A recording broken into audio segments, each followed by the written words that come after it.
હાલના માનનીય વડાપ્રધાન શ્રી નરેન્દ્રભાઈ મોદીજી અને તત્કાલીન મુખ્યમંત્રી હતા 2008થી કાંકરિયા કાર્નિવલનો શુભારંભ કરવામાં આવ્યો અને ત્યારથી લઈને આજ દિવસ સુધી 15મું વર્ષ કાંકરિયા કાર્નિવલનું આયોજન 2024 અમદાવાદ મ્યુનિસિપલ કોર્પોરેશન દ્વારા કરવામાં આવ્યું છે.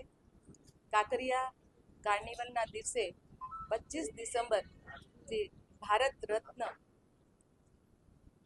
અટલ બિહારી વાજપેયીજીને સુશાસન દિવસની ઉજવણીના ભાગરૂપે અને સાથે સાથે મુખ્યમંત્રી શ્રી ભૂપેન્દ્રભાઈ પટેલજીના વરદ હસ્તે અનેક અમદાવાદ શહેરના લોકાર્પણ અને ખાતમુહૂર્ત પ્રજાલક્ષી વિકાસ કામોની શરૂઆત કરવામાં આવશે. સાથે સાથે કાંકરિયા કાર્નિવલમાં કાંકરિયા લેક ફ્રન્ટમાં પરિસરમાં વિના મૂલ્યે નાગરિકોને પ્રવેશ આપવામાં આવશે. એની